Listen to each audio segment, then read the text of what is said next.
Okay, good morning. This is Bob Connors, Chair of the Newbury Police Station Building Project Construction Committee. Permit me to confirm that all members and persons anticipated on the agenda are present and can hear me. Martha Taylor, Yes. John Keller, Yes. Chief Lucy. Yes.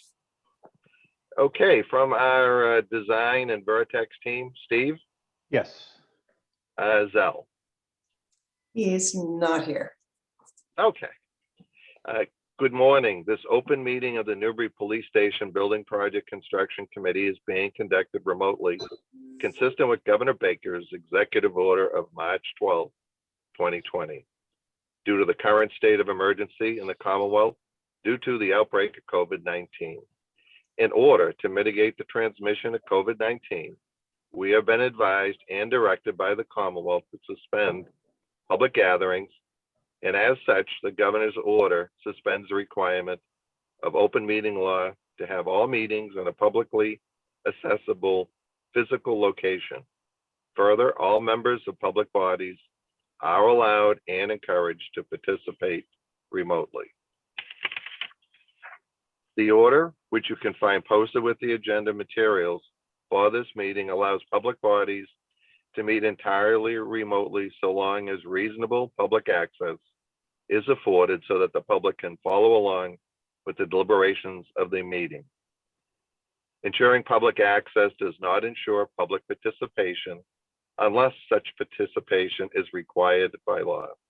This meeting will not feature public comment. Please note that this meeting is being recorded, that the attendees are participating by video conference. All right, well, thank you, everyone. I think these weekly meetings, we'll keep them scheduled if that's the wisdom of the team. So as ancillary matters or other FF&E items or anything that's been delayed comes up, we can address them in a rather quick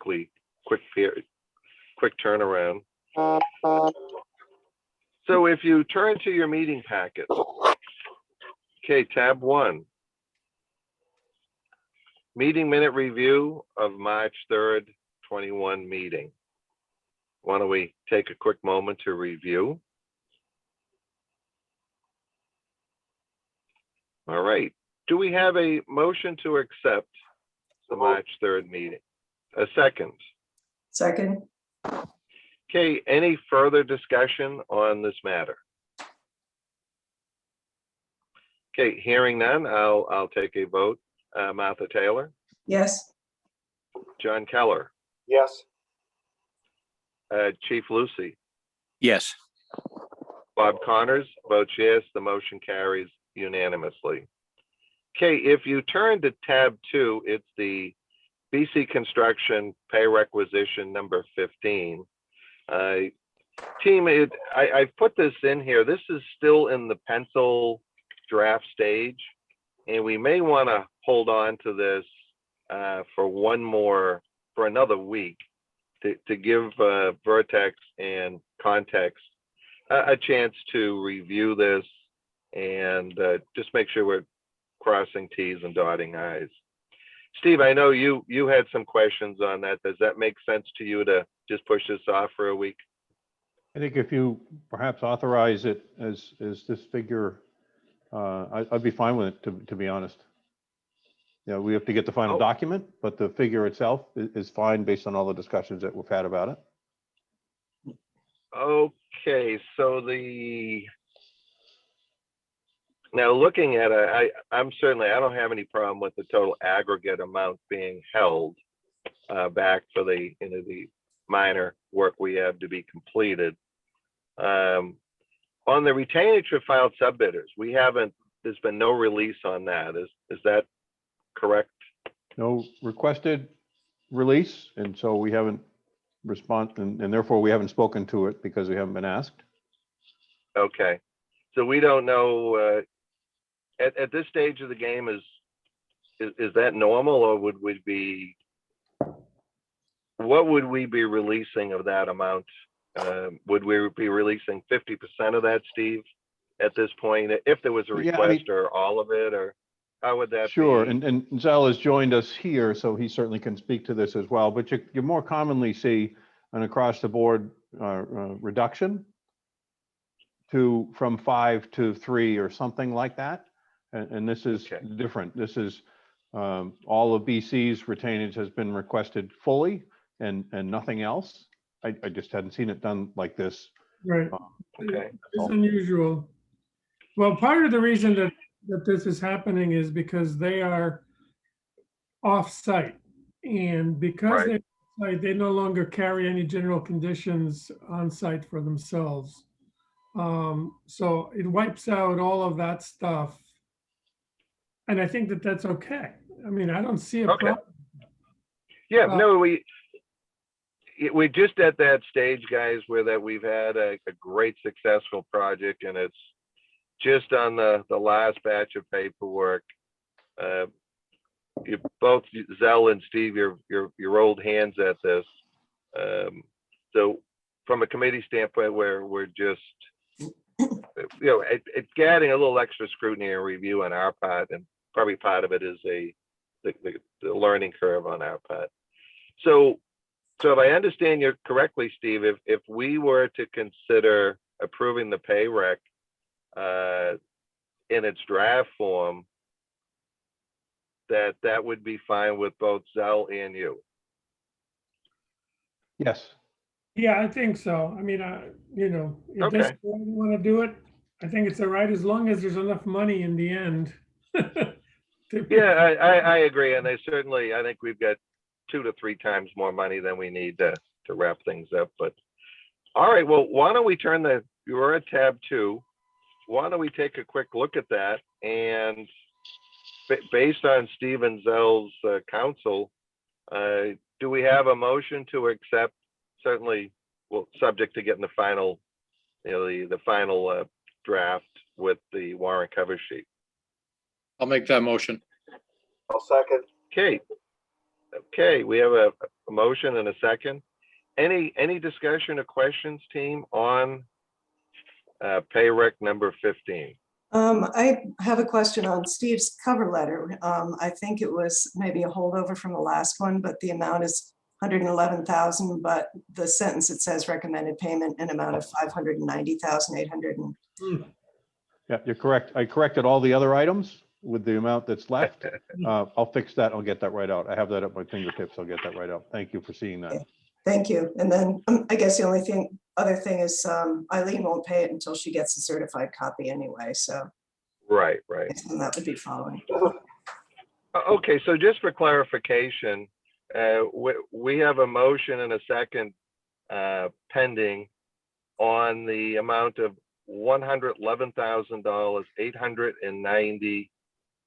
$111,890.43. And we have some paperwork to follow.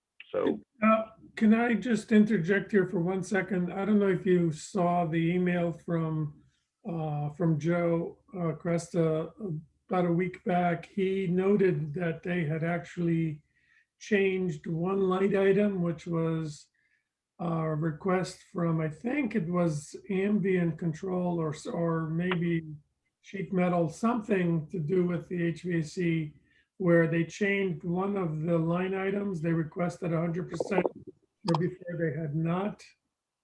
Did you see that, Steve?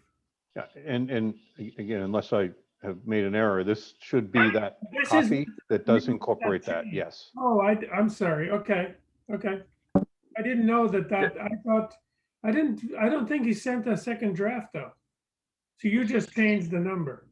No, it was with that email. Oh, that there Joe was. said it was attached to that email. Yeah. So, Okay. again, barring me mishandling that, that's my understanding of that very issue. Yes. Sorry. Okay. I didn't realize. I guess I never saw the attachment. Yep. Okay. That answers my. well, you know what, guys, when we have these we're trying to get stuff done on a weekly basis. It certainly creates a challenge for all of us. So just going forward before the vote, we're voting on the dollar amount, knowing that we've got some paperwork to get cleaned up before it can be presented to procurement for payment. So why don't I'm going to take a vote. Martha Taylor, Yes. John Keller, Yes. John Lucy, Yes. and Bob Connors votes yes. Thank you, team. If you could just get together with Joe, Zell, and Steve and get a packet over to John Keller so we can get a warrant cover sheet that can be circulated remotely, and then we can get it over to procurement and the town accountant. Okay.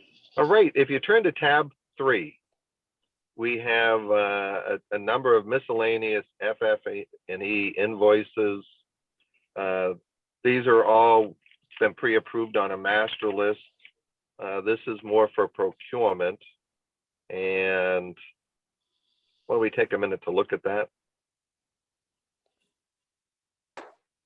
Okay. Do we have a motion to accept? So moved. A second? Second. All right, any questions? Okay, hearing none, I'll take a roll call vote. Martha Taylor, Yes. John Keller, Yes. John Lucy, Yes. and Bob Connors votes yes. Motion carries unanimously. So team, tab 4, again, is more for the record. It was the DPH pre-opening facility inspection letter / certificate that the chief received on 3/8/2021. And Chief, I think that's the first time we've been in accreditation, in 30 years or maybe ever? Well, in my 35 years, this is the first time we've gotten a letter from DPH saying there's no violations. So it's a monumental thing for me anyway. It's a feather in everybody who's involved in this project's cap. Because they're tough. They are tough. Well, you know what? Put that one on the wall. Yeah. Although as long as it did take to get this project finally permitted, located, funded, the good citizens in Newbury have recognized since way back in 2008, 2010, that we needed a new police facility. Again, the dynamics of trying to find the right spot at the right size for the right amount became the only challenge, which I think is a great credit to our community and our residents. Team, I have nothing else on this meeting packet. We have some other open items that are just pending review, and it's just more going over them. They're not high dollar amounts, but I'm thinking that we'll continue these meetings on a weekly basis, more for FF&E invoicing. So Steve and Zell, if we don't have anything pending from the construction side, you're certainly welcome to participate in the call, but not necessary if there's really nothing Right, well, that you need to address. right, I'm going through all of the proposed change orders right now, and Okay, I'm getting feedback from my consultants about some of them. And okay, we've got to write up our final kind of recommendations on which which we think are fair and equitable and which are not, and get that to you guys. So that's, it'll take a while, but because there's so many. But yeah, certainly, Zell, and I would say, Zell, that the next pay rec will be in April, coming in probably the second Wednesday of April for our review. So if you could, align your review on that by the end of the month, I think that should work out just fine. yeah, no, I hope to get that to you much sooner than that, because Okay. I'm thinking that maybe, I'm not so sure that the subs are all gonna wanna wait until Cresta closes out this job to get some of their retainage. My guess is that there's gonna be another pay rec before the final. I mean, I'm just thinking out Yeah. loud. Okay, well, we'll just play it as it's presented, Yeah. and I mean, I think, Steve, you added some clarity that if they had requested a 50% reduction in the filed subbidder retainage, that would have been entertained and likely approved today if it was included. Yes. Okay. All right, you know what, maybe talk to Joe about that when you're cleaning up the loose ends on this pay rec. And, you know, certainly everyone's done a great job, and we have more than sufficient money on holdback, so. All right, why don't we quickly go around to the team for any comments, concerns? Martha, any comments, concerns you'd like to add? Nope, I'm all set, thank you. John Keller. All set, thanks. Okay, thank you, John. Chief, how are you doing? Doing great, thanks. No questions. All's good. Okay, Steve, how about yourself? I do. I got a few items here just for, in the context, if you will, of the approval of the rec, the status of things. I just wanted to, I thought it's appropriate to mention, I think I got 347 emails yesterday from the Procore system that was identifying progress with sign Yeah, off. I saw that. Yeah, so, and that's all normal and fine. But we do have an ongoing and active, you know, fortunately, as we know, process to get punch completed. And so we need to tally that list as we know, and identify what's left, monetize that, and attach that monetized list that where we're just having the acknowledgement performed right now, which it's the flow of it is fine, but just in terms of process, we monetize that list and then attach that to the certificate of substantial completion. And then, as you said, have that those dollars identified. And we have some change items that are in that we expect will cover any exposure there. But as I said, it's not normal to do it that way, but we're comfortable with doing it that way. But I just want to, you know, just talk through that. We have closeout documents, as built, exterior punch list, exterior work, but we know that's covered in the rec as not yet billed, as I identified on that cover sheet and recommendation. Mechanical, electrical punch lists from the engineers on Zell's staff, and the commissioning punch lists. So those items are outstanding. We do talk about those, as we all know, regularly during our construction meeting, if you will. So those items are out there, and continued pursuit of those will get those items done quickly, which is what we all want, instead of having them lag. So I just wanted to mention that in this meeting. So we do, as Zell said, have the outstanding PCOs to review. Your timing, Bob, as you suggest, and Zell as well, sounds fine to get through those. We do have a couple administrative items out. Context has a request for extended construction administration time. We need to get to this group to take action on. I have an invoice in from Sparhawk, the commissioning agent MEP. It doesn't look like they sent that to the town, so I'll get that to the town. We have a FINA invoice review status to address. Vertex has an invoice out for January, and I don't know if February is sent out yet or not, to get out. And just wrapping up all these administrative items. And we have a Gale engineering status to address. So we need to get after that list, I guess. I don't have anything else, just to mention all of those items. Okay, thank you, Steve. Zell, how about yourself? Any comments? No, I think Steve covered it all. Okay. All right, team. Well, we're going to schedule a meeting for March 17th, 8 a.m.